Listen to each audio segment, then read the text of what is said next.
लगता हो, न करने में पाप लगता हो, तो करने में पुण्य तो मिलना चाहिए ना। लेकिन ना, ये अनिवार्य अंग है, प्रतिदिन करने के कार्य हैं और इनसे पुण्य मिलने वाला नहीं है।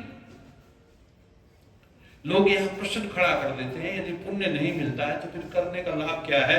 ऋषि लिखते हैं कि इस न करने से पाप लगता है। मैं उदाहरण देकर के आपको समझा रहा हूं।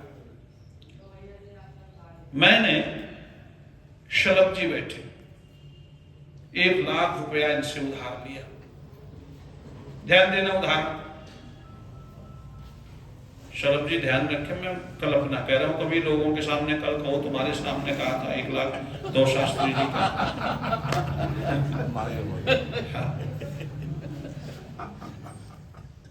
अब मैंने 1 लाख रुपया इनसे लिया, अब मैं लौटा नहीं रहा हूं, तो मुझे पुण्य मिलेगा पाप लगेगा? बोलो। मैं लौटा नहीं रहा हूं, पाप लगेगा ना? ये आपको कहेंगे शास्त्री जी आए थे ऐसे ऐसे सहारनपुर से 1 लाख रुपया लेके गए, देने के। आप गालियां दोगे नहीं दोगे? नालायक है, ऐसा नहीं करना चाहिए, बेईमान है। कहीं मेरे से और कहीं उपाधि दे दोगे आप, बढ़िया बढ़िया उपाधि हैं, दे देंगे नहीं। लेकिन यदि मैं इनके लौटा दूं तो कौन उपाधि देगा? कोई नहीं कहेगा, ये कहेगा भाई लिए थे तो दे दिए, अच्छा किया, और क्या है। माला लेकर के थोड़े आएंगे आपको ईसा के, चलो उसके गले में डाले माला, भाई बढ़िया उसने उनके 1 लाख रुपए दे दिए। यही बात है, सुनो, न देने से पाप लगेगा, लेकिन इनके रुपए दे देने से पुण्य नहीं मिल रहा है, क्योंकि मैंने लिए थे इसलिए मैंने इनको बोला। ठीक है, अब याद रखना, पहला यज्ञ हम कर रहे हैं तो क्या कर रहे हैं? संध्या, जिसको हम कहते हैं ब्रह्म यज्ञ। क्या बोलते हैं? ब्रह्म यज्ञ। परमात्मा का धन्यवाद करते हैं, हे ईश्वर, इतना कुछ तुमने दिया, जो मैं योग्य भी नहीं था वो मुझे दे दिया। मेरी योग्यता भी नहीं थी इतनी, जितना तैने मुझे दे दिया। मैं संभाल भी नहीं पा रहा हूं, क्यों जी? मैं व्यवस्था भी नहीं कर पा रहा हूं अपनी, जो तुमने मुझे दिया है। तो संध्या में क्या करते हैं? पहले तो हम अपने आप को पवित्र करते हैं, वाक बोल करके करते हैं ना पवित्र।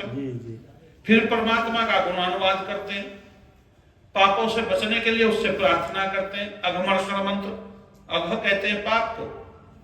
हम जो है पापों से बचें, अपवित्रता से बचें, और बाद में धन्यवाद भी कर रहे हैं उसका। लेकिन एक चीज है, सारा करते करते फिर हम मंगते बन गए बाद में। हे ईश्वर दयानिधे, भवत् कृपयानेन जपोपासनादि कर्मण धर्मार्थ काम मोक्षाणाम सत्य सिद्धि भवेन्न। मुझे धर्म दे, अर्थ दे, काम दे, मोक्ष दे। अच्छा, मांगते को पुण्य मिलता है? मांगने वाले को पुण्य मिलेगा नहीं। अच्छा, जो उसने दिया है उसका धन्यवाद करने से पुण्य मिलेगा? नहीं मिलेगा, क्योंकि उसने दे दिया। मेरा कर्तव्य बनता है कि मैं उसका धन्यवाद करूं या नहीं करूं। नहीं करूंगा तो पाप लगेगा, बिल्कुल। और करूंगा तो पाप नहीं लगेगा, क्यों? पुण्य भी नहीं मिलेगा, क्योंकि उसने तो दिया है ना पहले, तुम बाद में धन्यवाद कर रहे हो। और याद रखो, जो व्यक्ति ईश्वर का धन्यवाद नहीं करता वो पापी है।